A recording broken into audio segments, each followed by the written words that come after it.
One more time, good morning, good afternoon, good evening, depending from where you are calling from. My name is Professor JUNI Okika. I'm the host or moderator for this event, organized by African Cultural Promotions, Inc.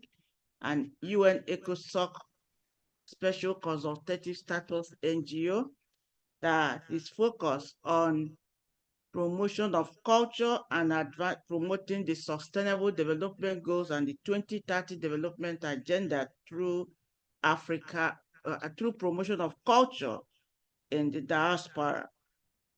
Um, Tomorrow is the UN Day for Literacy as celebrated across the world, and it's been a celebration that has been designed from this weekend to celebrate literacy across the world in all ramifications, organized by UNESCO. This year, UNESCO and the government of Cameroon are hosting the entire program with various programs and activities.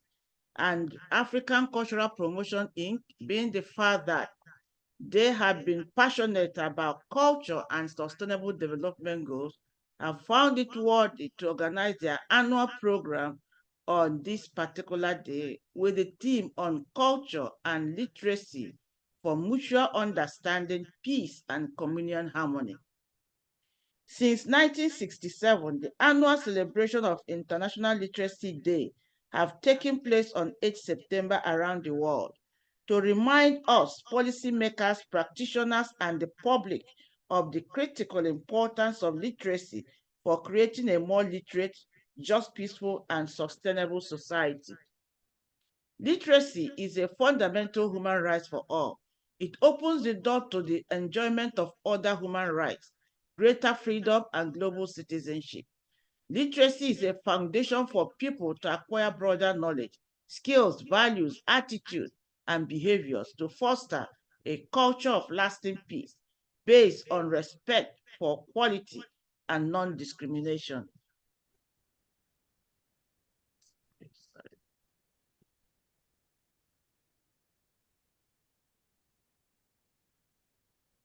So, the rule of law, solidarity, justice, diversity, and tolerance, and to build harmonious relations with oneself, other people, and the planet. In 2022, however, at least 1 out of 7 adults aged 15 and above, 750 million, lacked basic literacy skills. Additionally, millions of children are struggling to acquire minimum levels of proficiency in reading, writing, and numeracy, while some 250 million children of 6 to 18 years old are out of school.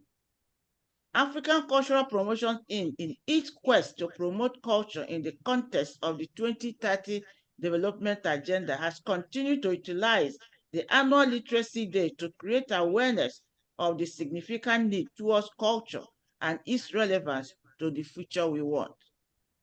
To further this, African Cultural Promotion believes in the need to strengthen collective literacy efforts and policy commitment worldwide, with a particular focus on culture, literacy, education, mutual understanding, peace, and communal harmony.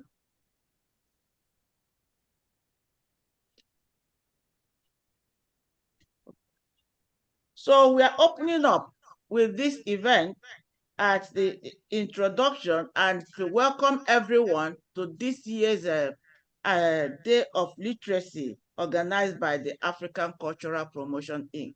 In the past, African Cultural Promotion it has based their concerns on utilizing culture. And we know that when we were growing up, when we were young, we started learning with culture.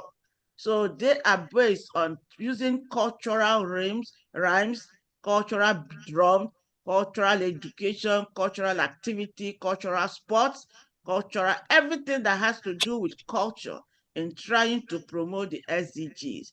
And the children in communities have been able to have more knowledge regarding the SDGs and the United Nations Sustainable Development Goals.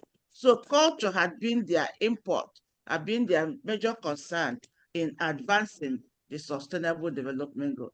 So today, I would like to welcome the president of the African Cultural Promotion Inc., EL-Haji Daboya Djisso, to give us an welcome remarks. Now you have the floor. Greeting everyone. I feel most honored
we're not hearing anything, No, you're not.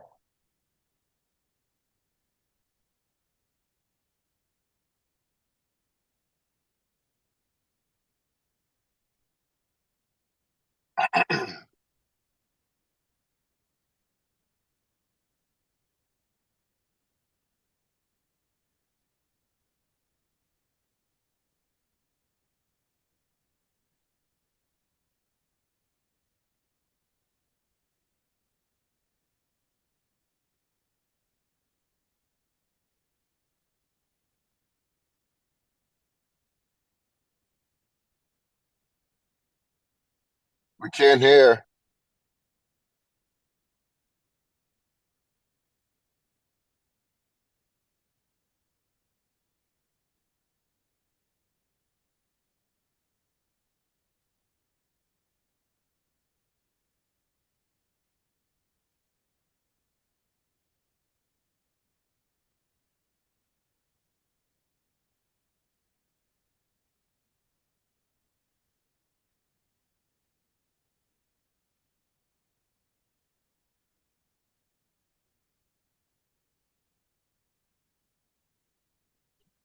Can you speak? Do you hear me now? You're here now. Okay. I just want to take it, come back over, right? Yes. Greeting everyone.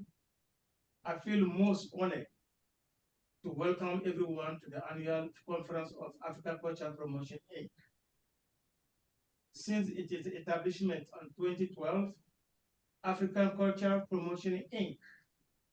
strived to have sustainable development dimension with a focus on priority areas that are fundamental to culture, community, and human development.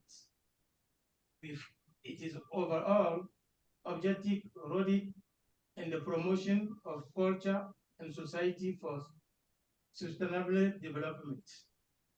Our work is based on key promoting the priorities such as promoting government initiative through music, sport, and culture, influencing research policy priority, promoting ethnic culture and in the diaspora, promoting cross-culture exchange among youth and child, disseminating of information, our culture along the United Nations agenda. Several of use of concern on Africa Culture Promotion Inc. work are driven by culture, human talent, ethnicity, societal of community need and priority. However, many of the issues tackled are social and advocacy in nature, diplomacy, inclusion, and collaboration with cultural institutions, research and policy organization, civil society, and the private sector. Today, we are proud that in 12 years, we have implemented program on the promotion of African culture promotion among African and many countries. We established cultural education and training for child and youth. We have made a submission to the UN on the significant need to promote and achieve SDG success through culture. Our annual 1 week cultural, our annual 1 week culture meet for SDG. Winter camps training has enabled our organization to rebuild the mindset of youth, one of their identity. I thank the speakers of this event for their effort and commitment to us at African Culture Promotion Inc., in particular, and our culture as a whole. My special thanks to the board chairman, Mr. Eric Stevenson, and the member of the board of their community, their continued support of the organization. I ask everyone here today to join us to launch the initiative Culture Me for SDG and support our effort to put culture back in the mind of the future generation. I wish all a happy listening. Thank you, Daboya, President for Africa Culture Promotion. Thank you, President Ambassador Daboya Djisso, for these opening remarks and welcome remarks. This is just a summary of what the African Cultural Promotion Inc. have been doing all these years since 2012 in order to advance culture in various aspects, especially in the minds of the young ones. The culture, as he says, that they have continued to promote government initiative through music and culture, influencing research policy priorities, promoting ethnic culture in the diaspora, promoting cross-cultural exchange among youth and children, disseminating information on culture along the United Nations agenda. And this has been on since 12 years, since its establishment in 2012. So today, we are also going to flag the 1 week annual activity from Monday on Culture Me for SDG at their winter and programs that has to bring in the younger generation to issues about culture and SDG. Your Excellency, we appreciate you for your opening remarks. So, moving on, the 24 UN Day of High-Level Presentation, Culture and Literacy for Mutual Understanding, Peace and Communal Harmony. This aims to explore multiple benefits of investing in literacy and to consider the cost of inaction. Evidence shows that literacy empowers people and contributes contributes to ensuring peaceful and sustainable coexistence of people on the planet. When linked with multilingualism, literacy can also enrich the human heritage that is premised on linguistic, cultural, and epistemic diversity. Yet, our world is still home to millions of children, young people, and adults who lack basic literacy skills. How then can we, using culture, utilize the appropriate investments and strategies and programs in literacy in considering competing priorities to cultural agenda? We welcome His Excellency Ambassador Dr. Osita Aniemeka, President, Sub Saharan Open University, all the way from Abuja, Nigeria. You have the floor. Thank you. Thank you very much, Professor JUNI Okika, Your Excellency. Today we explore the multiple benefits of investing in literacy in Africa and look at what happens if we don't. We know that literacy empowers people, ensures peace, and sustains the planet, and that literacy and language enrich human tradition. So what are the roles of literacy in development? First and foremost, literacy empowers and liberates the people. It improves lives. It expands capacity and capabilities and competences. Literacy reduces poverty. It increases participation in the world of work and enterprise. Literacy exerts positive effects on health and well-being. Now, literacy and development in Africa, how does it begin? When we were born, we start by learning to talk, and then we start singing. So speaking, choral voices, analysis, rhyming, scrambling, and sketching to be able to begin our different forms of learning. What about literacy and the community?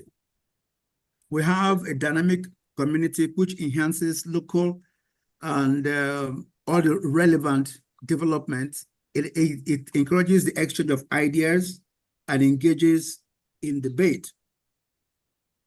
What an illiterate community becomes is that it's an obstacle to a better quality of life.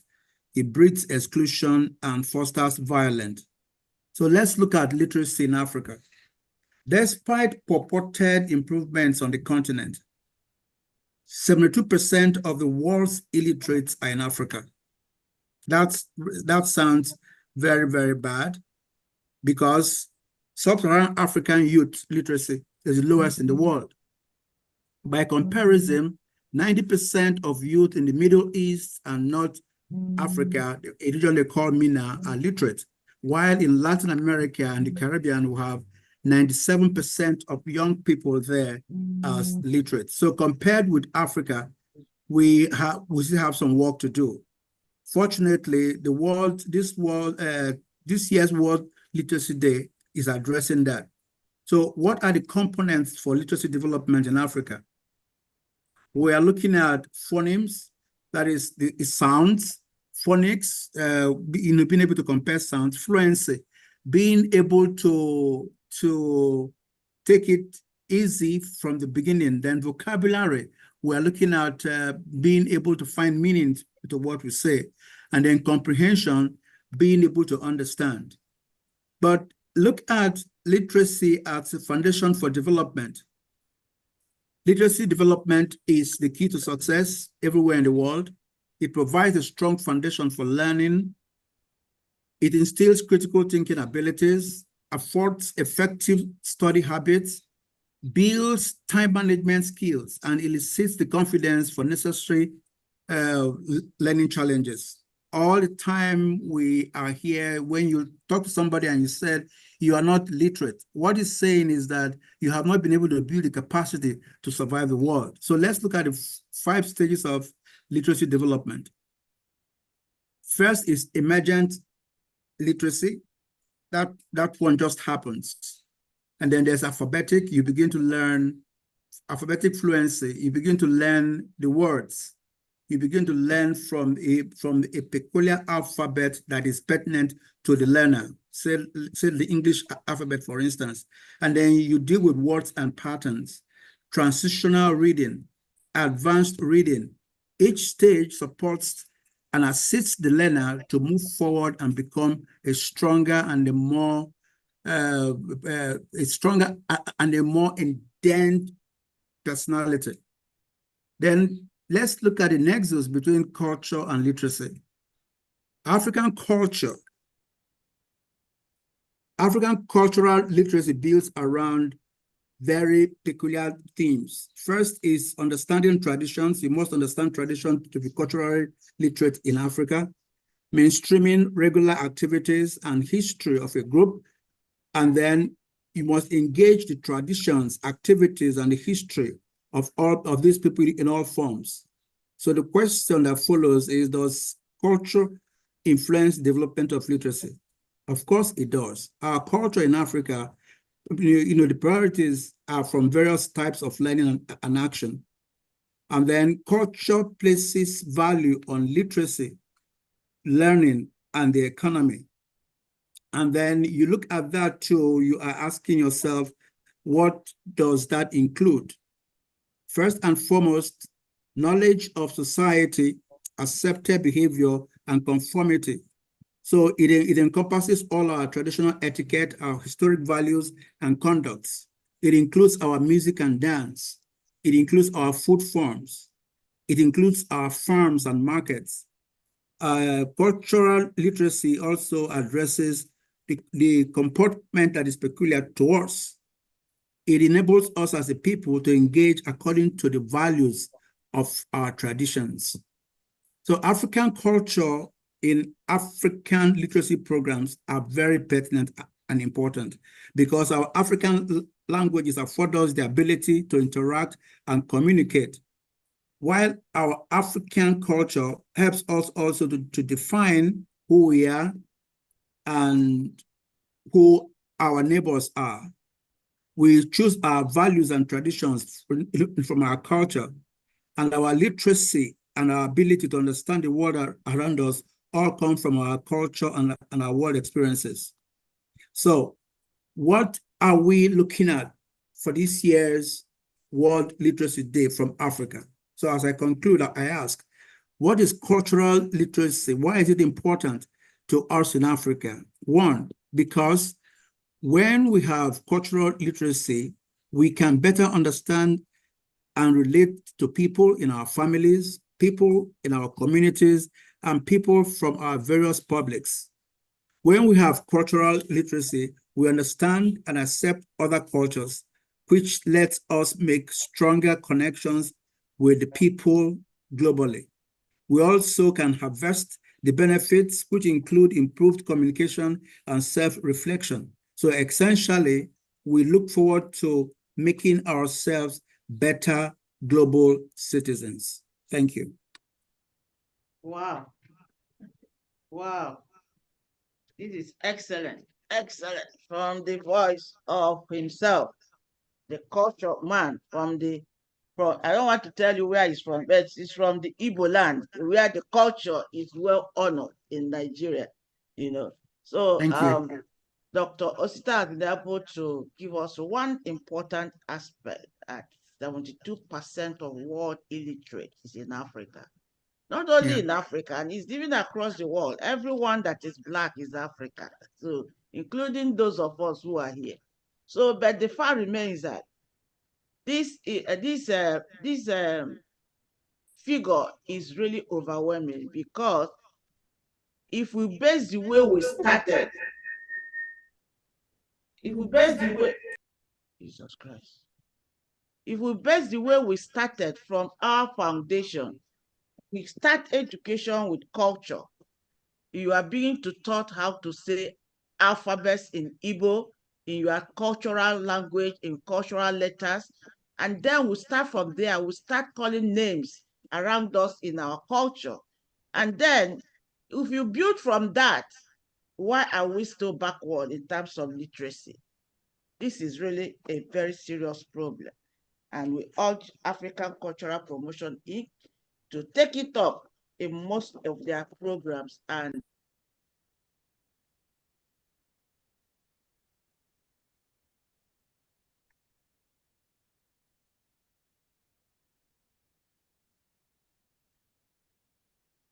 we've lost you on voice, Professor.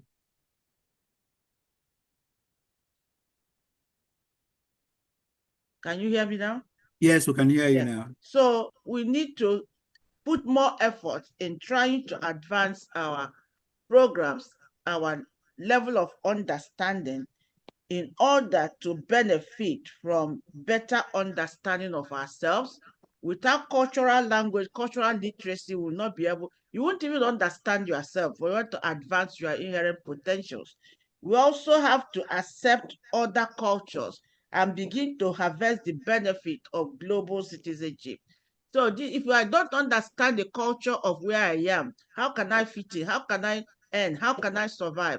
So we need this cultural literacy education to be a continuous, not just on September 8th every year, but to be what we can continue to advance in terms of maintaining and sustaining our development, and especially with respect to 2030 development agenda, bearing in mind you have less than 6 years to go. Thank you, Dr. Osita, for that wonderful presentation. We are moving on. Enhancing cultural policies and systems to promote literacy in multilingual context for a peaceful, just, and sustainable world. Promoting literacy for fostering mutual understanding, communal harmony, and peace in multilingual context requires appropriate policies and systems, going beyond the integration of literacy in national policy documents. Example, community development strategies, cultural education, and lifelong learning policies and language policies. It will also explore how cultural policy framework can be enhanced by strengthening literacy and education for peace and global citizens, literacy and cultural language and multilingualism, literacy and the lifelong learning environment. We call upon Her Excellency Ambassador Professor Arlene Greenfield, an educator and the promoter of education through culture here in New York in public schools. Professor Arlene, you have the floor. Good morning. Good morning. Thank you very much, Dr. Ada, Professor Ada, for that introduction. I just want to say, give greetings to you and to this noble gathering here this morning for this important discussion on literacy, promoting literacy through, because it's really the basis for peace and greater educational success. Thank you again.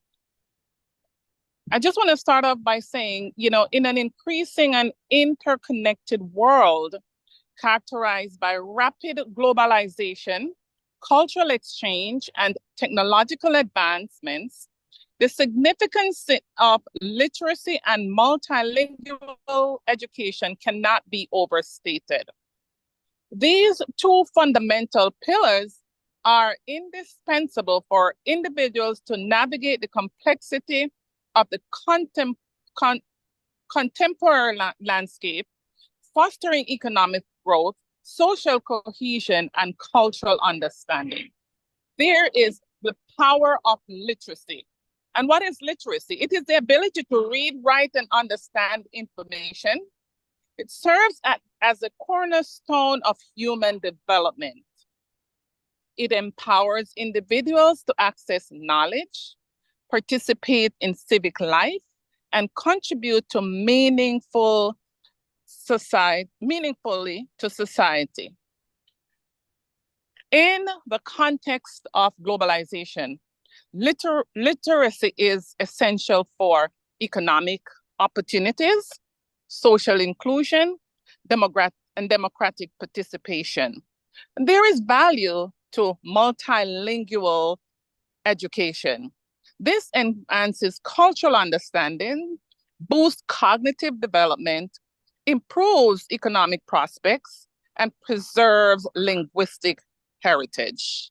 Today, my task is to address the topic on promoting literacy for fostering mutual understanding, communal harmony, and peace in a multilingual context, appropriate policies, systems going beyond the integration of literacy in national policies. And there are some examples. When we think about fostering mutual understanding and community harmony, learning multiple language can significantly enhance empathy, community spirit, and understanding among different cultural groups. Here is how it happens. Cultural immersion.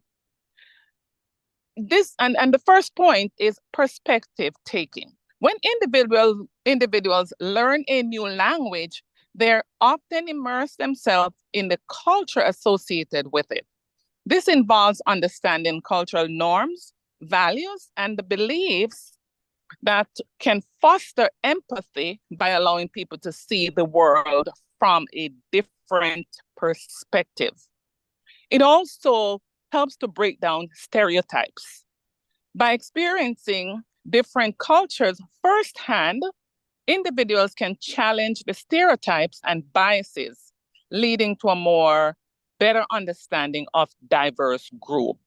And we're in a global space, and this is so important. Another thing that in terms of fostering empathy, it improves communication. Bridging language barriers, multilingual individuals can communicate directly with people from different cultural backgrounds, reducing misunderstanding and fostering stronger relationships. It also helps in effective communication. Proficiency in multiple languages can lead to more effective communication, as individuals can tailor their message to specific cultural context. In also promoting peace and community harmony, it enhances cultural awareness. And what do we mean by that? It shows an appreciation for diversity. Learning multiple language can cultivate a deep diversity for multiple language and for culture in which the language is spoken. Also, sorry, I just missed my note. It helps to challenge assumptions, questioning biases, learning multiple language. Okay, something is happening to my system right here. I don't know why. I'm getting a feedback. Can challenge assumptions and stereotypes, encouraging individuals to question their own biases and prejudice. It creates an open mind. Multilingual individuals are often more open-minded and adaptable as they have experienced different ways of life.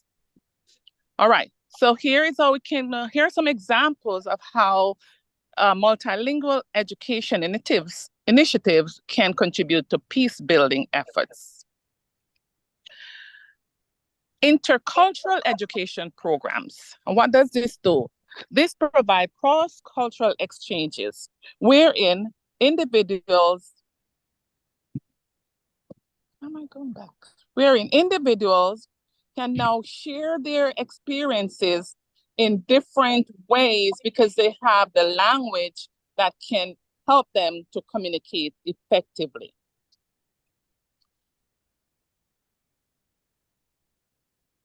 And in terms of promoting peace through policies, there are different ways that these can be promoted.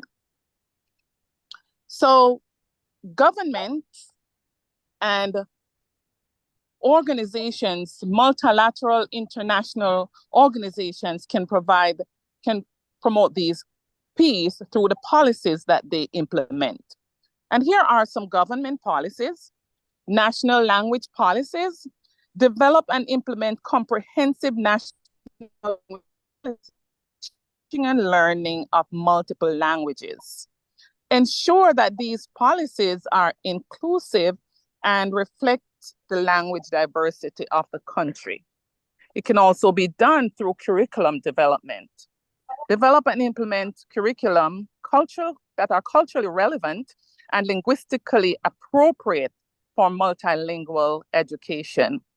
Ensure that the curricula promote intercultural understanding and respect for linguistic diversity. Most importantly, teacher training. Provide adequate training and professional development opportunities for teachers to equip them with the skills to teach multilingual classrooms. Focus on competence, language, pedagogy, and inclusive teaching practices. Most importantly is the resource allocation. Without resources, it doesn't matter what the policy is, it needs the resource to drive these policies. Allocate sufficient resources to support multilingual education initiatives, include funding for curriculum development, teacher training, and instructional materials. Prioritize multilingual education in national education budgets. A final point that government can institute in terms of policy is language assessment and certification. Develop and implement standardized language assessment and certification programs to recognize and validate language proficiency.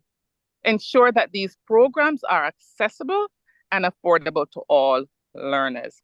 And here are some institutional policies that schools themselves and institutions can do. School-based initiatives. Encourage schools to implement multilingual education programs such as language immersion, dual language, or heritage language programs. Provide schools with the necessary resources and support to implement these programs effectively. We have community-based initiatives. Support community-based language learning initiatives such as language exchange programs or community language classes. Facilitate partnership between schools and community organizations to promote multilingual education. Finally, partnership with the universities.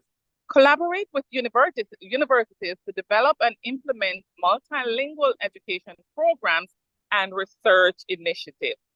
Support the training of multilingual teachers and language education. And finally, policy development and advocacy.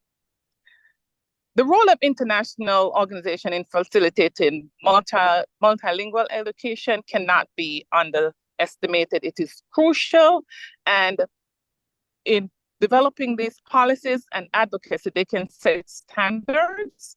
International organization can establish global standards and guidelines for multilingual education, ensuring consistency and quality across different countries.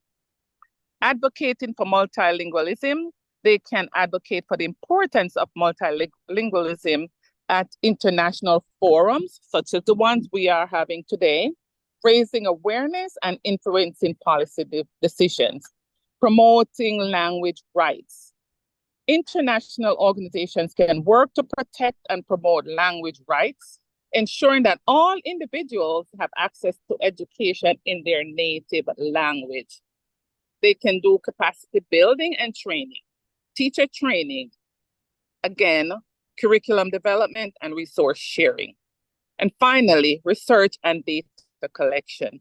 Conducting research, international organization can conduct research on multilingual education to inform policy decisions and identify best practices. Collecting data, they can collect data on language use, language proficiency, and access to education in different countries. They can also analyze the trends. International organizations can analyze trends in multilingual education to identify emerging challenges and opportunities. And we cannot do this without funding. And so it's important that financial and support and resources are allocated. Government leaders can develop national language policies.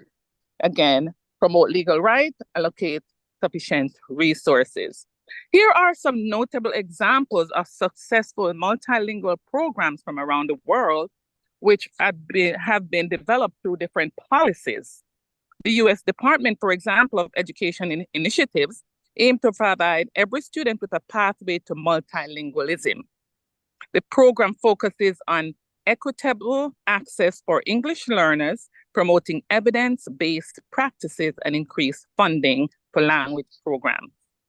There is the mother tongue-based language education in the Philippines, implemented by the Department of Education in the Philippines. This program uses students' native language as the medium of instruction in early years of schooling. And it has shown significant improvement in literacy and learning outcomes. And then in Spain, the Catalonia's education system integrates both Catalan and Spanish languages in their curriculum. This bilingual approach has been successful in promoting linguistic diversity, cultural identity among students. And there are many other examples around the world of the policies, how policies can promote peace. And when communities immerse themselves into bilingual education, we are on our way for a more peaceful country and peaceful world. Thank you so much. Wow. Thank you. You know, wow. When a professor speaks, the difference is clear. Thank you, Professor Green, for that in-depth knowledge. And as a teacher, I know what it takes to utilize culture in trying to diversify teaching and learning situations in the classroom for successful and effective learning outcome. You mentioned power of literacy, which is ability to read and then understand. And then you also talked about the value of multilingual education, which improves economic and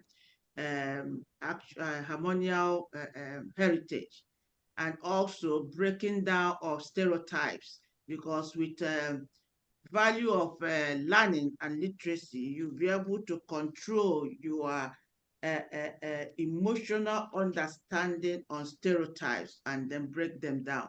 We also know about understanding of diverse groups. You know, here we are in a global world. You can be anywhere, you know, you can be anywhere tomorrow, and the need to understand culture is the end thing for you to stabilize on adjust to a new environment. So diverse education on culture is very, very important in terms to administer learning and literacy successes. Okay, we look at, you also mentioned the intercultural education programs. Of course, schools should adopt intercultural education programs where children, through exchange program today, everything is virtual. You can even introduce learning across countries for students. That will give them wider opportunity, wider choices. You know, one thing with Asia countries is that they are always anywhere in the world because of their value to literacy and cultural education. You see, I know even at the UN, even at early age, primary school age, Asia will bring children from Asia, come from China, from India, to come and learn about United Nations. Bring them on holiday tour. But we Africans, we don't do that. That is why we continue to stay behind in terms of literacy and learning.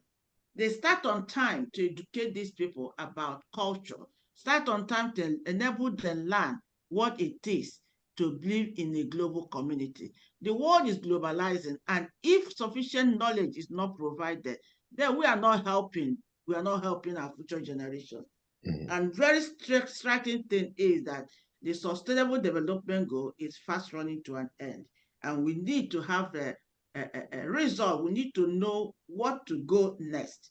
Without having something in place right now, we cannot advance. So, and again, you mentioned teachers training to equip them. Yes, teachers need to be more equipped.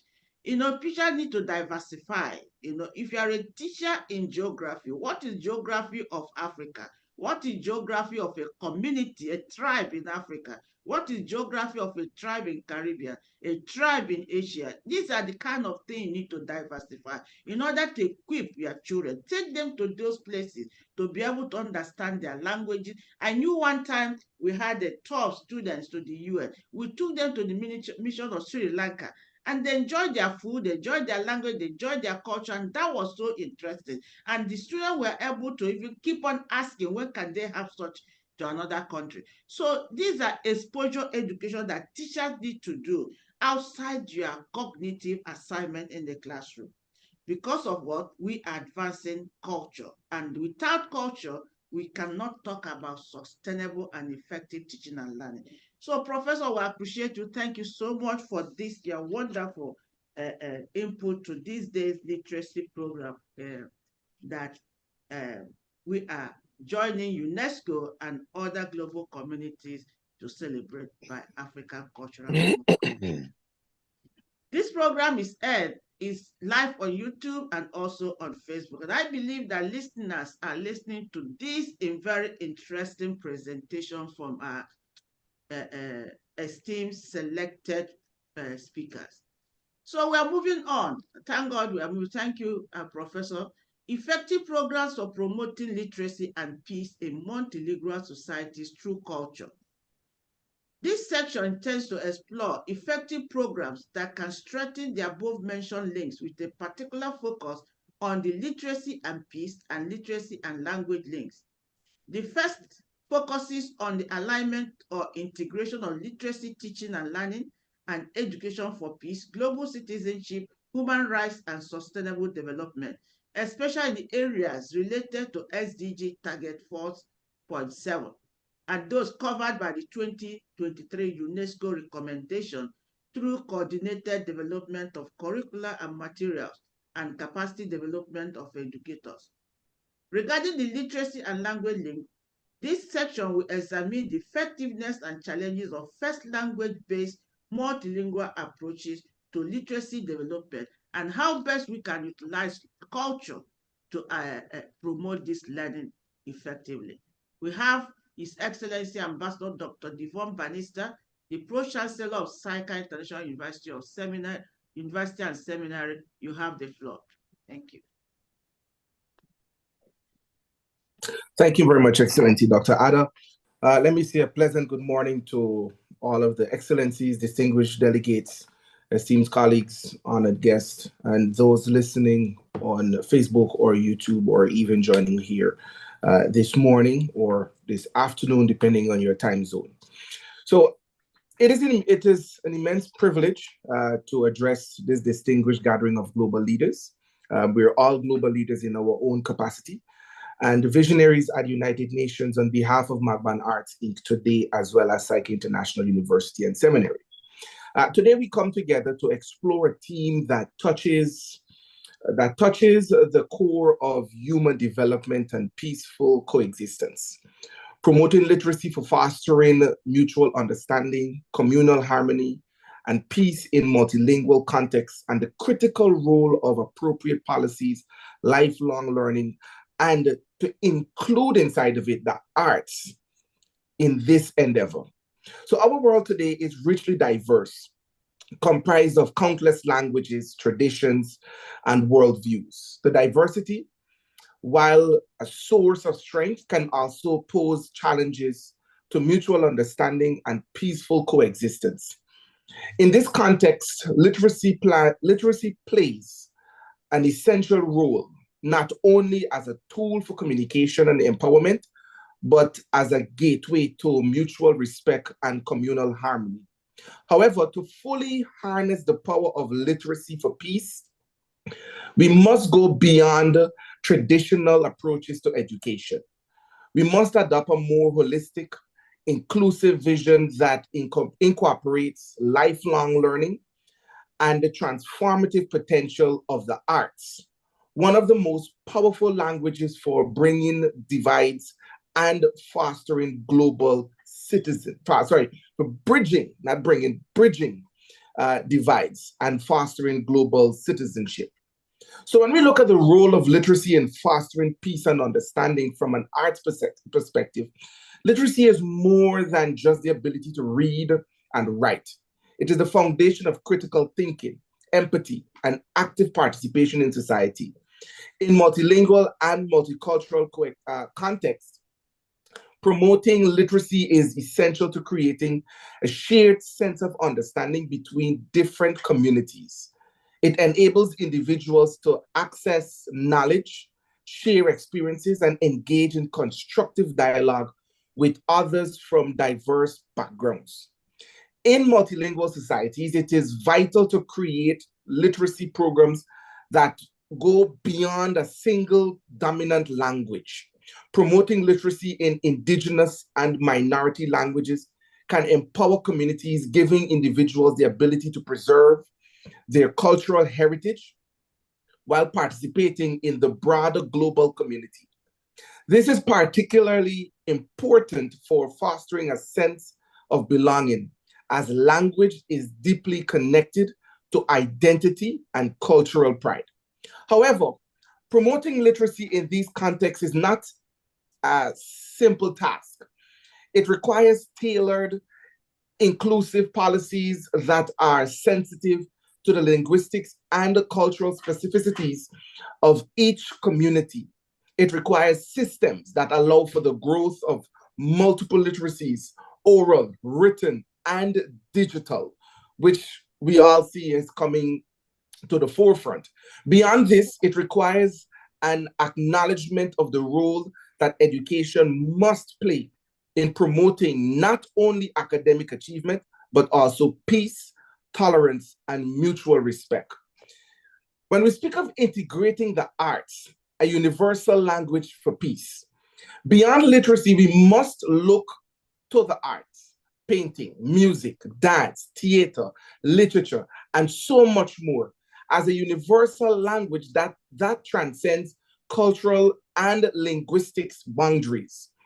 The arts have a unique ability to communicate shared human emotions and experiences, creating an immediate sense of connection between people from vastly different walks of life. In multilingual contexts, the arts plays a critical role in fostering mutual understanding and communal harmony. By fostering alternative means of expressions and storytelling, the arts allow people to communicate when words fall short.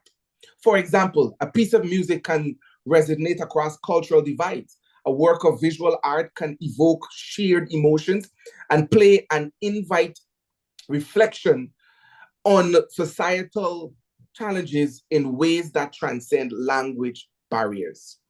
When we integrate the arts into literacy programs and educational systems, we create opportunities for individuals to explore and express their identities while also engaging with the world.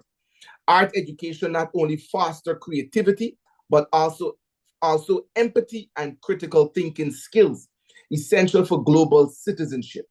Through the arts, people can share their stories, build cultural bridges, and develop a greater appreciation for diversity. At Madban Arts Inc., we have seen the transformative power of the arts in action.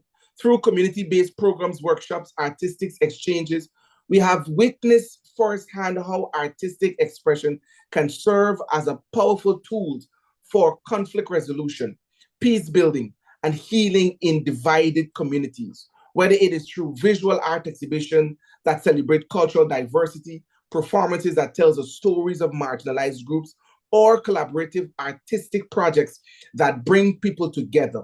The arts have proven time and time again that their capacity to build connections and foster understanding.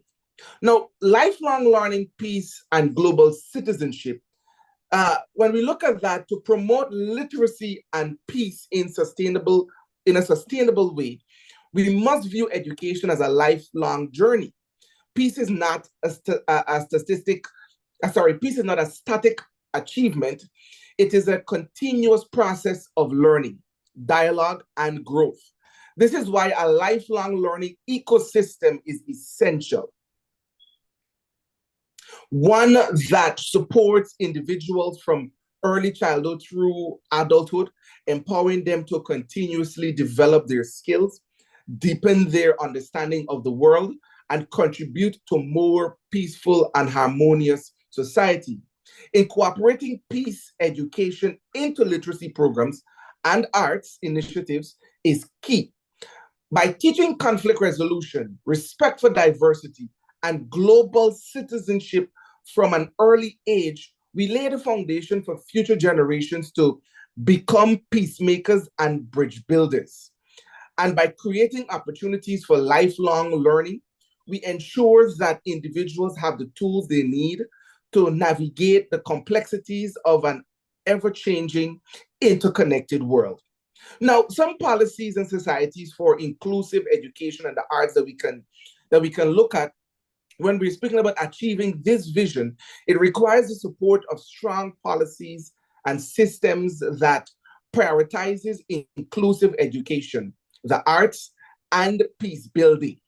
Governments, civil societies, and international organizations like the United Nations must work together to create frameworks that support, and I'll list four things that they can work together to support. Multilingual literacy programs, tailored to the unique needs of linguistically diverse communities. These programs should promote literacy in local, indigenous, and minority languages, while also providing access to global languages, ensuring no community is left behind. Arts-based education. Schools and community centers should integrate the arts into their curricula, using creative expressions as a tool for fostering empathy, understanding the dialogue among students from different linguistics and cultural backgrounds. Lifelong learning ecosystems. Governments must create policies that enables individuals to continue learning throughout their lives with particular attention to marginalized communities, ensuring that peace and global citizenship education is accessible to all. And support for artistic and cultural workers.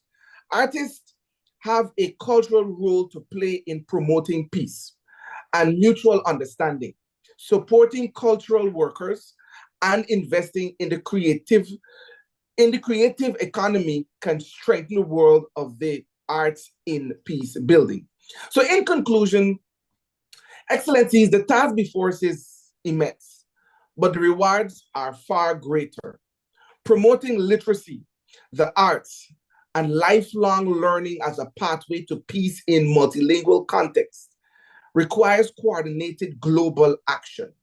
By fostering mutual understanding, promoting communal harmony, and creating policies that respect linguistics and cultural diversity, we can build a more peaceful and inclusive world. So at Macban Arts, we are committed to working alongside United Nations, governments, and civil society organizations to advance this cause. Through the integration of literacy, lifelong learning, and the arts, we believe we can create a future where diversity is celebrated, understanding is deepened, and peace is not just an aspiration, but a lived reality.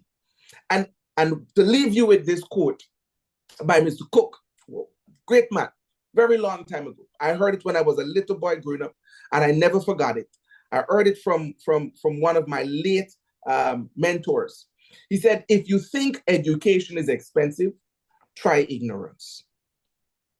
With that, I thank you all for this wonderful opportunity where we can address this, and I yield the floor back to you, Her Excellency, Professor Ada JUNI.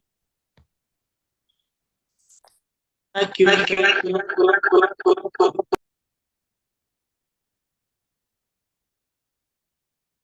See, Ambassador Dr.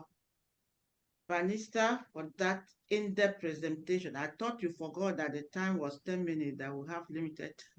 The presentation was so deep and so was a deep research that you were able to come up with salient issues, that has to deal with traditional approaches, holistic approach, and then critical thinking with respect to literacy. And I'm glad you were able to bring up the aspect of arts and music in cultural arts and music.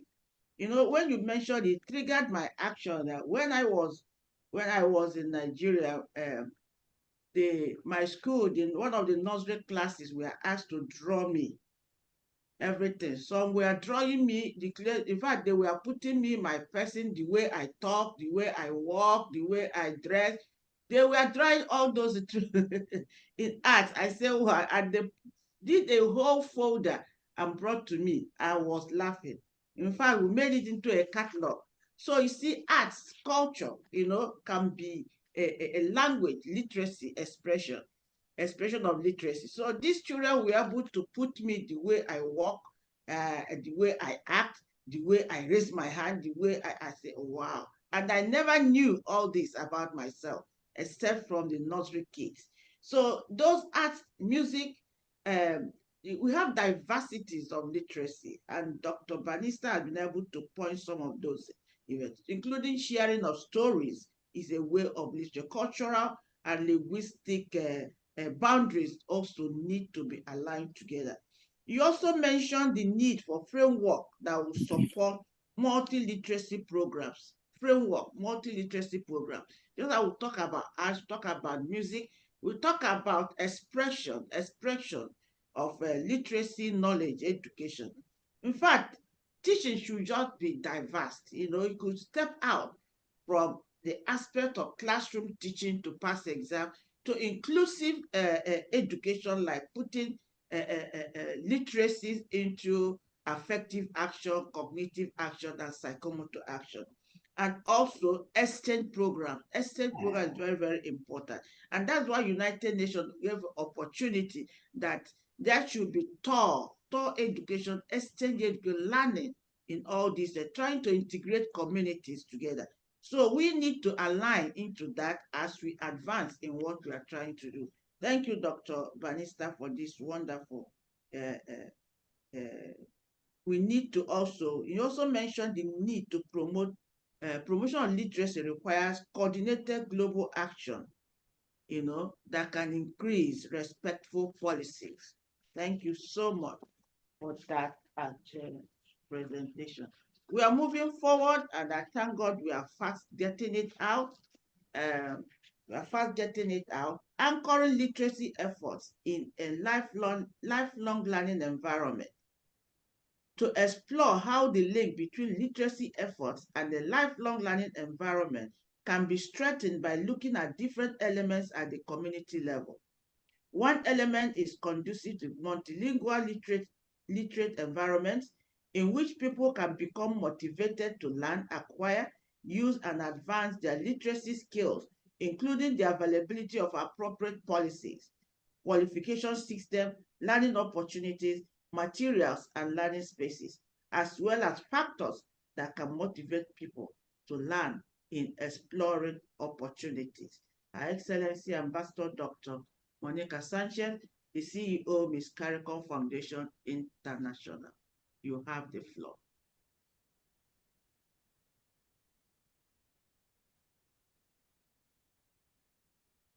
Dr. Sanchez?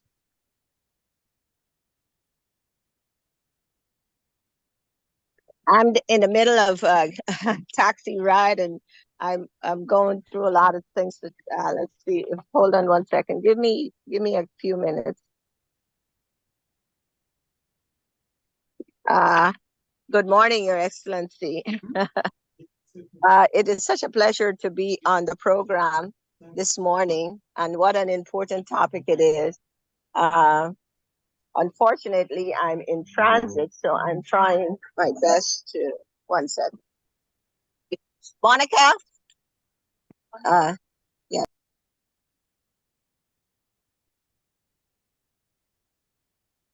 Yeah, Dr. Sanchez, if you are not ready, can we switch you over until you are ready with the next speaker?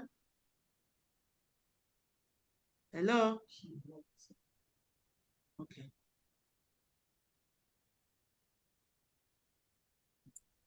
Yes. So, while we wait for Dr. Sanchez to come back, he's on the road, can see things over her head. Today is a Saturday, a lot of activities. Um, Advancing Culture for a Sustainable Tomorrow, a call to action for African Cultural Promotion, Inc. And we have Honorable Eric Stevenson, who is the board chair, African Cultural Promotion, Inc., to speak and flag the African Cultural Promotion, Inc. Initiative on SDG and culture for sustainable development. Good morning, Your Excellency. Morning. Good morning, I hear you. all honorables, ambassadors, and Daboya, and the great board and organization that represents the goodwill of our people. What I'm hearing from the ambassadors here today is enough knowledge, wisdom, and understanding to, I would say, recommend that Kamala Harris would appoint all of these ambassadors in her cabinet to run the government of the United States. Then we could get some real stuff done in Africa and throughout the world. Can you hear me? Yes, we can hear you. Okay. Well, that's a joke, but I really would love to see these minds really help out our government here in America for the importance of literacy. African cultural promotions, I'm proud to be a part of because of my commitment to Africa. As I heard one of the ambassadors say, not really where you are determines, because you're not in Africa doesn't determine that you're not African. And it doesn't mean that you're not part of it. As an African American, I know my roots all the way back through my lineage, all the way through the Caribbean, back into Africa. And actually, some of my roots go back into Nigeria. So, Ambassador, we might be family. So moving on, what I'm hearing is we're at the point now of action. And we need action. We need advocacy, more education of our government officials worldwide. Many African leaders realize and know the literacy rate of their countries. But yet, to what extent are they willing to go to educate their people or their citizens?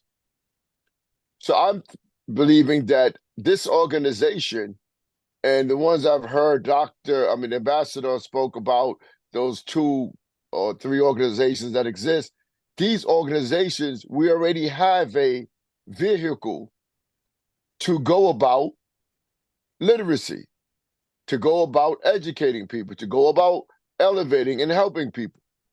So we need them to take more priority and be more serious in action of applying this. If they don't want to get the job done or do not know how to get the job done, that's why we're here. That's why we have the organizations. That's why we have the great minds of the ambassadors who just spoke. We could put into action with funding these programs to help educate and to teach people to read and write. It's so important because you have people who can't even write their names. If they need to fill out an application, if they need to travel, they can't even fill out a declaration form coming in or going out of a country. And, this is like a crime on humanity. And it shouldn't be. We could do better. We need more people, more caring people who understand and who's willing to put this into action. Here in America, we have a great country with many priorities, but many people are actually not putting the priorities in the right places all the time where it needs to be. I know when people talk about Africa, everybody wants to put a frown on, but yet Africa is the light and birth of the whole of the world and all of humanity. So it's like disrespecting your mother when you frown against Africa. It's like turning or talking back to your father when you disrespect or don't love Africa. So we need here in our country, right here in America, to activate some and motivate the momentum of action through our legislative process. We need to speak. We need to reach out to the White House. We need to reach out to our local elected officials. We have a governor here in the state of New York who talked so much about literacy, how she talked about people in the South Bronx, those even know how to use a computer, which was fine. And you know what? Some don't, and many don't. But that gave us a platform to say, now, why not put some money into education so we could teach them how to use a computer or teach them how to read and write? Then we won't have to hear statements like this from our governor. So she committed to put up some millions of dollars for literacy. But this is now why we have to motivate our legislative bodies in getting funding to help these programs where we can help out right here and abroad.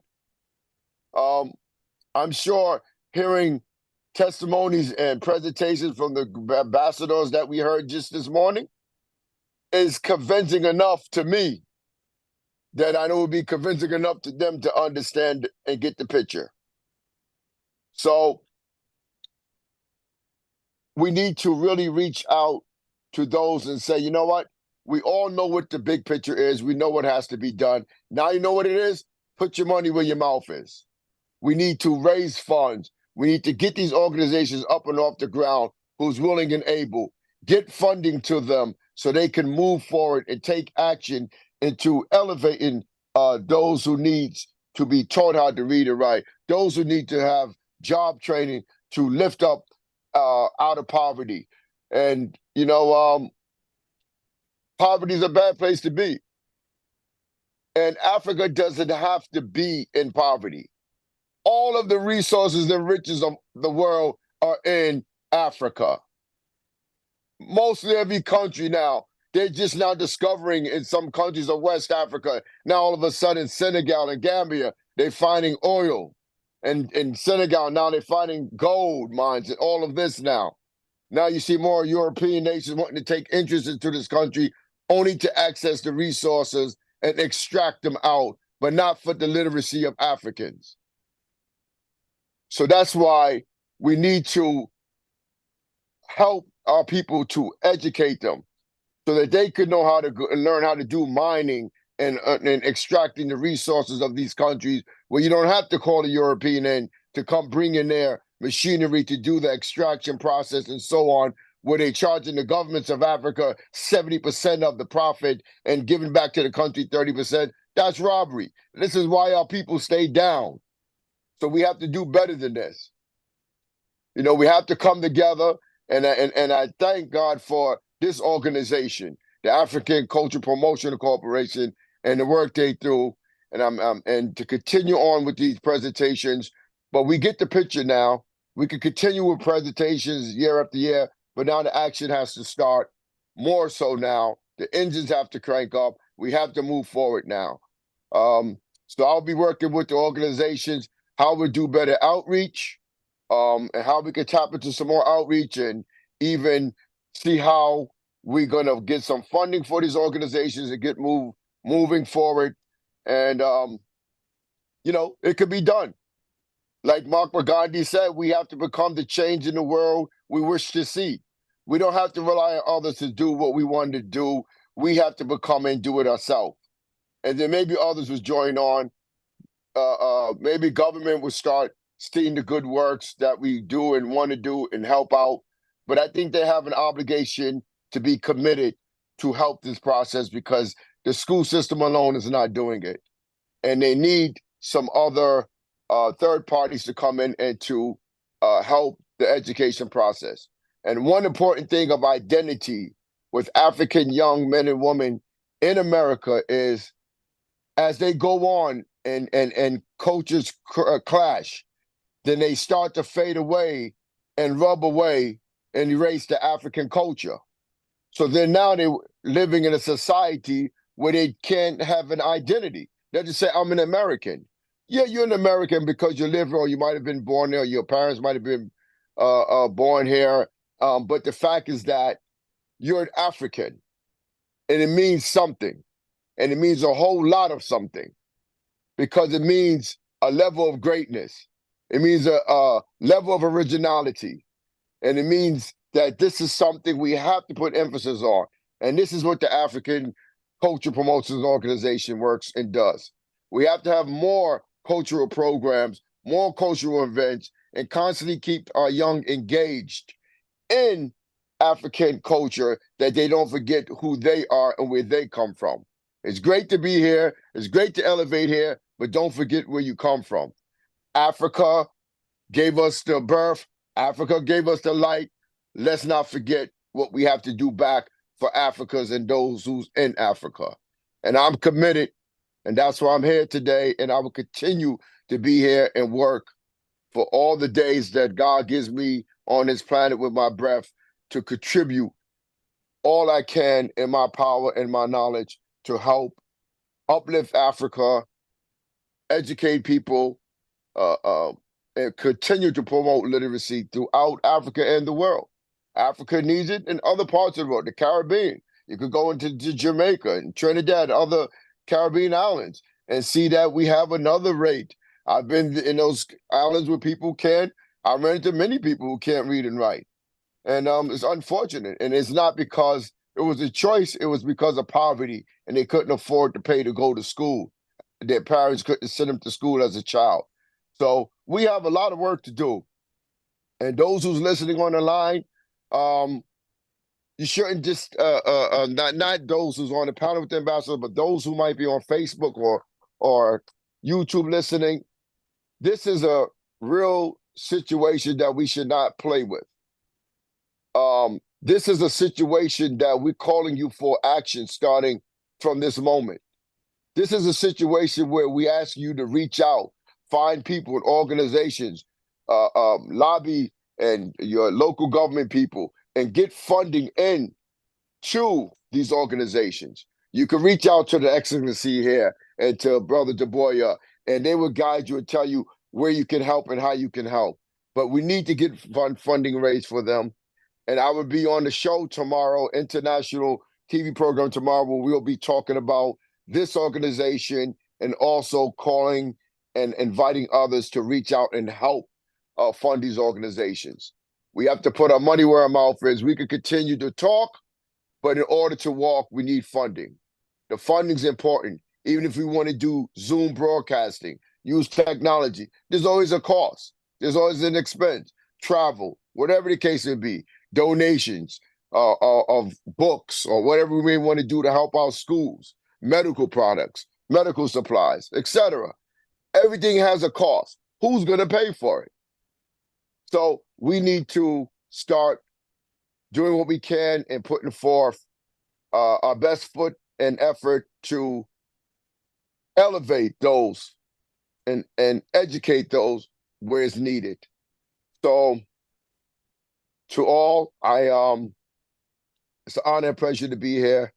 I enjoy sitting and listening to the wisdom of the ambassadors. And as we continue on, let's stay united. Let's work together. Let's expand and grow. And let's get success while we have an opportunity to do it. So I thank you all for being here. And I thank you all for joining in. And we'll continue to work under God's blessings. Thank you. Thank you, Eric, for that in-depth presentation. I tried to hear you launch the initiative Culture Me for SDG as African Cultural Promotion in Call to Action. Can you please give a 1-minute statement or speech to launch the initiative?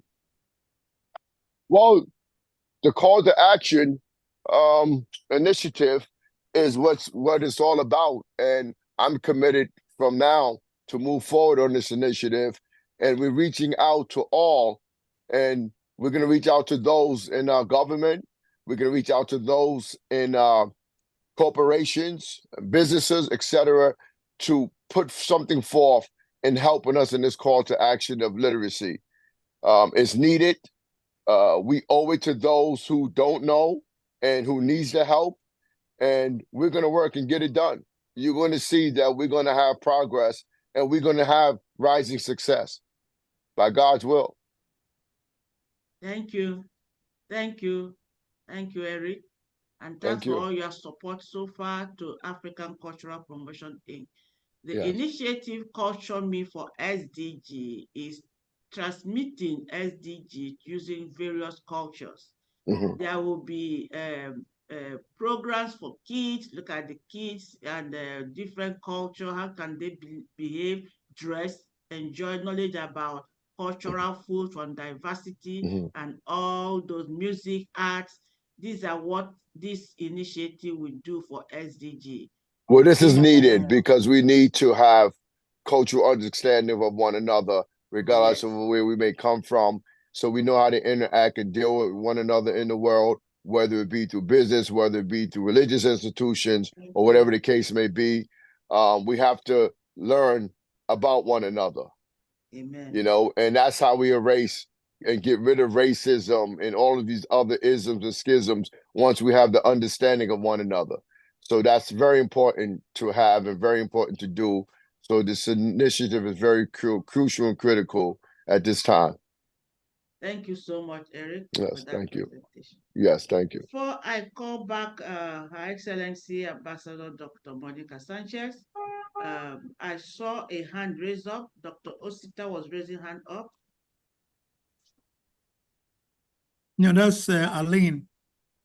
Oh, Dr. Eileen, you raised hand up? Professor Eileen?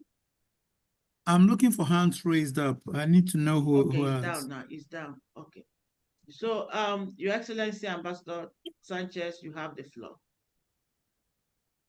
Greetings to our host, Ambassador Daboya. What a wonderful forum this is this morning, and so important on the topic of literacy. I want to say especially a good morning to our Professor Dr. Ada, who is doing an excellent job this morning. It's important that during this time of literacy recognition by the UN, that we acknowledge the role that literacy plays in cultural understanding by enabling individuals to access and interpret culture, including its history, tradition, values, art form, allowing for deeper connection with others and diverse background, fostering inclusive and promoting effective communication across cultural boundaries. Essentially, being culturally literally means you can better relate to and participate in society by understanding cultural codes and practices. It's really, really important for one to learn how to read and write so one can share ideas, information, explore different ways of life, language and alphabet, different around the world. But it's important because without being able to communicate universally in the written word and have an essential skill to write, we are basically, we're crippled. You know, my organization, Miss Carcom International Foundation, is a cultural organization. And we promote cultural education and understanding. But in dealing with culture worldwide, especially in Africa, and in dealing with, understand that it affects society, rural society, poor society, you know, literacy, you cannot read and write, then you are not in opportunities such as jobs. Sometimes you can't explain yourself. You can't, you know, right here at the UN, we have colleagues from all over the world. And sometimes translation to what they want to say gets mixed up or gets confused, gets lost, gets misinterpreted because they're not able to communicate properly as to what is it that they're saying, what is it that they want to portray. So literacy, I heard some of my panelists spoke about music and art, but I want to emphasize on music. Music is a global communicator. Recently, I saw Bob Marley, who is from Jamaica, whose music has been on the top 200 for over 2 decades. And that's amazing because it's a universal language that we speak when we talk about music, you know, but we cannot emphasize the need and the necessity for rural and marginalized community to be involved and engaged and supported and recognized during this time. We, Miss Carcom International, have a program we're working on, which is called a chip server. Basically, what this program is, it's a device for you to access information without using Wi-Fi, which we know that rural communities are left behind. If we have an emergency going on, there is no communication. There are no, some villages with over 5,000 and 6,000 people don't even have one computer, don't have no access to the web. So if there's an emergency in the world, they'll be the last one to find out, and they'll be most effective because preparedness won't be there. They won't be able to prepare for any kind of emergency. And we saw that during COVID-19. And all of this attaches itself to literacy, because without having programs such as this program that Africa Promotion is having today, we won't have that understanding, and we won't have that exposure and visibility of how necessary these programs are and how far behind these communities are. Because communities right here in the US, like Mr. Stevenson said, right here at home, we have so many people that cannot read and write. We have so many people that don't have access to education. The system has to be a little more responsible. I know Professor Ada and I are promoting a resolution through the UN, an educational resolution, which also has to do with literacy, because it's access to education. Education involves literacy. And we not only have to think about the written word, but how is the written word going to get to these communities that have no access to get the written word? So how really are we promoting literacy? What is the interest that we have as civic leader and government leader and private leaders? It is so important this season, this day, for us to spotlight the issue that can help to promote. You know, the UN is about to have Summit of the Future. What is the Summit of the Future with the people who are still in the past? The rural areas, the marginalized community, the this program, like, access information that can tell them what is it that is needed and what is it that they want to do and what is it that they should do and how they should get prepared or how they should get involved or how they can be a part of this movement of literacy. They don't have access. So literacy has a wide scope of issues that's attached to it. Apart from the financial responsibility, there's accessibility. And if you don't have accessibility and financial responsibility, how are you going to be able to participate in any kind of literacy program? You know, we talk about culture. My organization is a cultural organization, but we promote education and we promote marginalized and rural communities. And we see that it's not only in Africa, the motherland, but it's all over the world. In the Caribbean, it's a global issue. You have people in the Caribbean. Look what's going on in Ukraine right now. You have people all over the place that are going to be affected because these systems are not in place to support them. So it's a worldwide issue. As civic organization and organizations that are attached to to entity that can make a difference, that can spotlight these issues, I say that we are doing the right thing. And again, I want to congratulate Ambassador Daboya.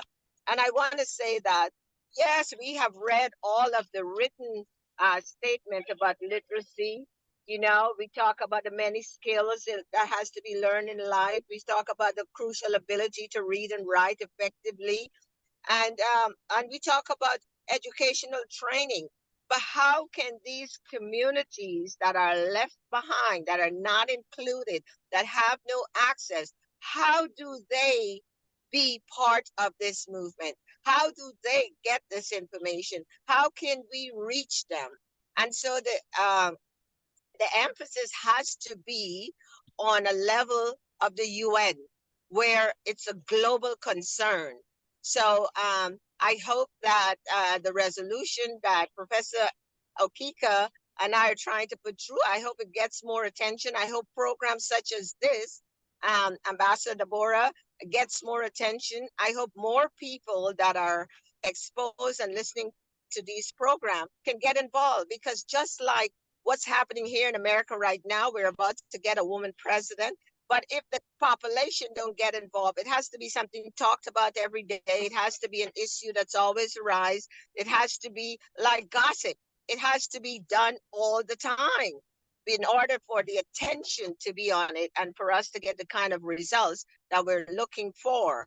I just want to end by saying that you know, I'm really excited to have been a part of this program. I'm sorry that I'm in transit, but all in all, literacy today, acknowledging this program and this day today, literacy, International Literacy Day, serve as a reminder of the crucial role literacy play in shaping the future and individual communities. It is an opportunity to celebrate progress made in literacy education and to recognize the ongoing effort to eradicate literacy worldwide. The speech and International Literacy Day for school students and teachers. I want to congratulate all those who participate in it. And I just want to say that I hope that my organization, Miss CARICOM International, along with Cultural Promotion, Dr. Ambassador Daboya, and Dr. Ada, and every other speaker on this panel today. I see my colleague ambassador from Nigeria, and I want to say that thank you very much for your input and participation. And let's continue to spread this message that in order for it to work, those communities that are being left behind have to be engaged, have to be involved, and have to have interest put into their interests so that they can participate. So no one is left behind. You know, no one is left behind. I thank you so much. I yield. And you guys have a wonderful, wonderful weekend. Thank you. Ambassador Dr. Monica Sanchez. Thank you, Dr. Sanchez. Thank you. Wow. Wow. You just touched every important area, including cultural understanding, values, and effective communication. And that takes me to our United States intended political aspiration to have a woman president. I think there should be cultural literacy in trying to educate the population of America what this our expected potential wants to do and has manifesto. You know, because we have this is indigenous here from 193 countries and more, different cultures, you can imagine. So we need the diversity of education, literacy, excuse me, using the cultural education from in diversity with it for them to understand, excuse me, what is expected in having people like her to come in. So in the name of, so that's exactly what we are going to do using the cultural literacy education. Excuse me. So that's one of the advantages of this UN Literacy Day, to diverse, to provide information Because there are people who might not understand the common language that we're using here. But if we use cultural diversity, cultural language to admit such information, then there will be wider understanding of the potentials of the incoming president. Wow, that would be wonderful. So we thank you all for your time.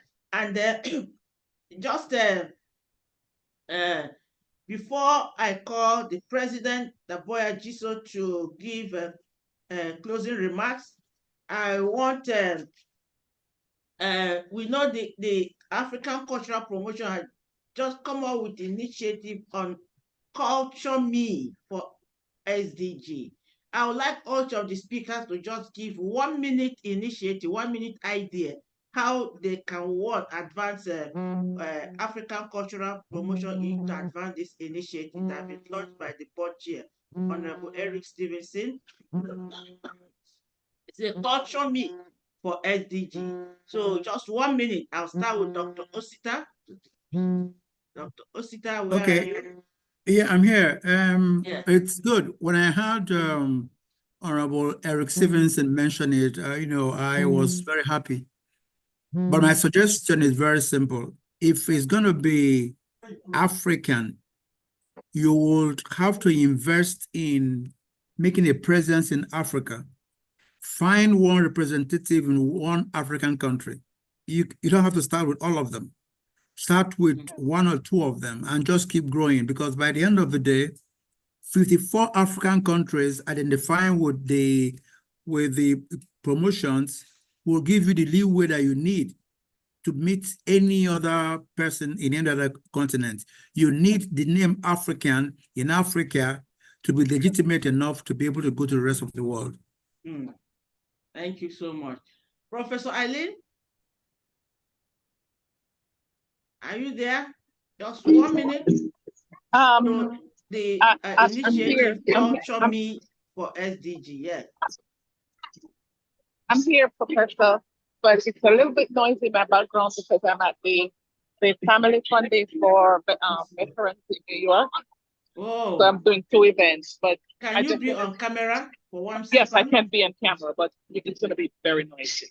Yes. So I'll be on camera. Very good.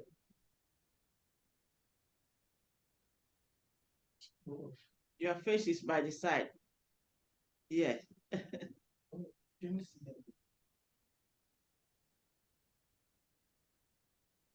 Yeah, you are not stable. Yeah. I am on. Good. So the initiative Culture Me for SDG, just one intervention from you. Do this quick. Are you okay? Oh, yes, I'm okay. I'm not hearing you, Professor. Yeah, I said one intervention, one idea for cultural African cultural promotion regarding the initiative on Culture Me for SDG. Oh, one cultural. Okay, let me just step off the line. If you could just go to someone else, and I'll step off for some 5 minutes and then respond. Okay, all right.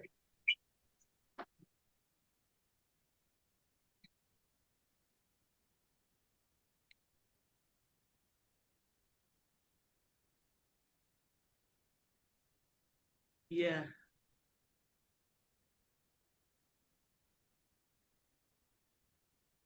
Are you available? I think she said that she's walking. So can I go, because I am in transit? Okay, go in. Say something. 1 minute. 1 point. I from listening to this program, my input would be that a cultural promotion, that they should have a written statement submitted to UNESCO on the views and some of the suggestions, UNESCO being an educational program on a global level, as to addressing some of these issues in Africa. And I think cultural promotion, Africa, the Ambassador Daboya should submit in writing a written statement to UNESCO, put it on record as to some of the issues and solutions to this, especially based on Africa and addressing the missing communities, the rural and the marginalized communities, and the role that literacy play in leaving them behind. Thank you so much. Thank you Thank so you much. so much. Thank you Yes. so much for your patience, and I apologize for the That's okay. distraction. I'm just doing two things at the same time. But as far as the initiatives are concerned, one of the initiatives, or a few initiatives that I have in challenging, the cultural norms and biases, is to promote gender responsive environments. And so we know that, having girls and boys in the same space, they can ensure that they're safe learning space where it's free from gender-based violence and harassment. So students are free to speak and without any kind of, worrying about what is going to happen because based on gender. And we know that this is a strategy that works. Provide gender-sensitive curriculum, which means that they develop and implement curriculum that promotes gender equality and challenge stereotypes. Another one is provide targeted support and responses. I'm a big proponent for proposal for mentorship programs. Establish mentorship programs to support girls in their educational journey and career aspiration. I know there are some like STEM education and stuff like that that are going, but it's not global. And I think if those initiatives become globalized and ensure that language is no longer a barrier to having more gender-based activities where girls are equally being immersed in programs like boys are. And finally, the technology, digital learning platform, that is huge. And all our children are now on digital platforms. And with AI coming in, ensuring that safe and proper use of the technology is available to provide flexible learning communities for our children. Thank you. Thank you. Thank you, Professor. Thank you. I see Eric's hand up. Eric? You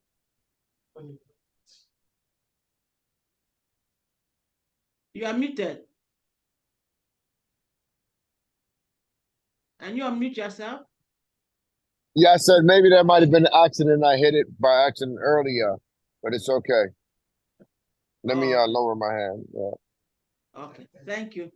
Thank you. What? Dr. Bannister, are you there? Okay. Wow, what a wonderful section we had this morning from esteemed speakers and presenters. And we thank our listeners, those in our attendees, those on Facebook, those on YouTube, listening to this wonderful program. We have been able to join the global world to celebrate the 2024 United Nations Day for Literacy. And African Cultural Promotion Inc. is advancing this annual year by stepping up action on their initiative, Culture Me for SDG, using culture, personalizing culture with respect to SDG. So it's been a wonderful time listening to each and every one of you. And my candid request is that each and every one of us we have to be a partner, or a contributor, an advisor to this initiative. We have so much. Dr. Saja mentioned getting it out to UNESCO, and Professor mentioned the gender-based violence. You can see among us, among the generally younger ones, a lot of violence issues are coming up. Abuse, gun violence, domestic violence, all those are growing up each day because some of them lack the knowledge about the strength and cultural education. Because with culture, you have regard for humanity, you have regard for yourself, and you only think of development, how to contribute to a sustainable future, not how to be a part of destruction. So I appreciate each and every one of you for your contributions, and we want to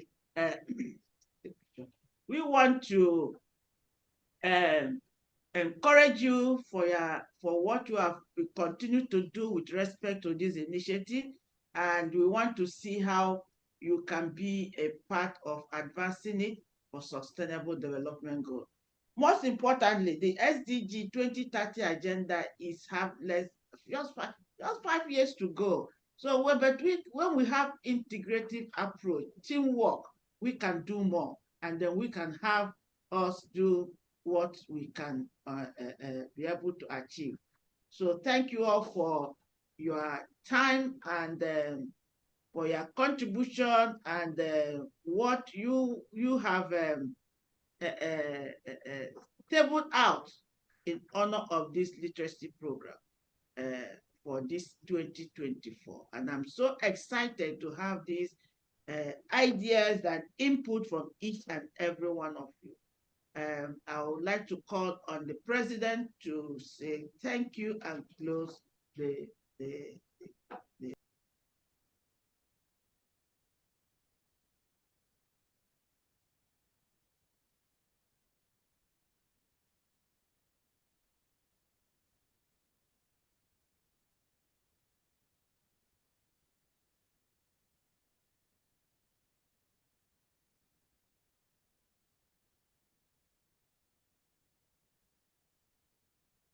He has to unmute so we can hear him.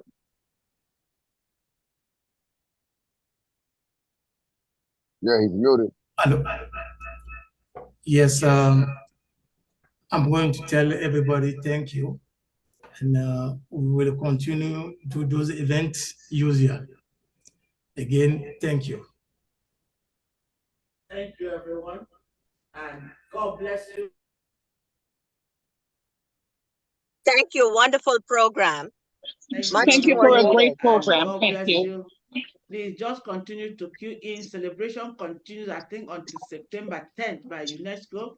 You can join virtually to learn more about what the Literacy Day is all about. Thank you. And then next time we're going to have a follow-up meeting on this culture meet, and we will be able to have you all on board. Thank you to those attendees who are staying. I can see our journalist Precious from Nigeria. I can see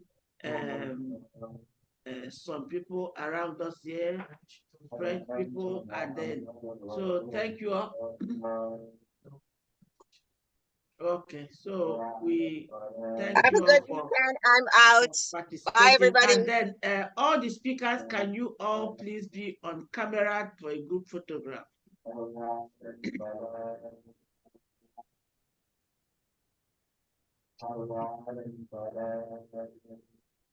Yeah, just take it.